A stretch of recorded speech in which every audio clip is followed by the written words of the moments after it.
Секако дека не сум задоволен од одговорот, немам дополнително прашање, гледам премиерот го игнорира документот кој што е од неговата агенција, со тоа што не сакате да ја слушнете нашата аргументација и го браните лицето со чиј подпис е дадено државјанството на Онишченко, вие потврдувате дека сте го наградиле, а со тоа потврдувате дека лично вие стоите позади оваа работа. Позитивното мислење од Агенцијата за национална безбедност е одговор на барање за проверка од МВР и е добиено веднаш, односно само 3 месеци после стапувањето, односно вашето стапување на должност. Значи само 3 месеца. А барањето е било испратено дури во времето на Зоран Заев и на истото се чекало на одговор цели 9 месеци. Значи дури ни Зоран Заев не се дрзнал да интервенира.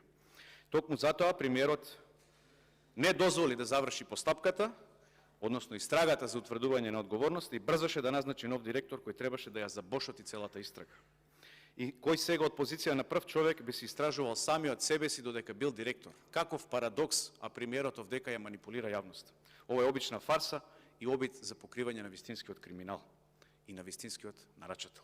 Со овој однос, со ароганцијата кон функцијата на која ве донесоа, ароганцијата кон пратениците и кон македонската јавност и кон функцијата, уште еднаш ќе повтора, вие само докажувате дека не ви се важни принципите на отчетност и на одговорност, туку само ви се важни парите кои што треба да ги земете. Од пасоши, од државјанство.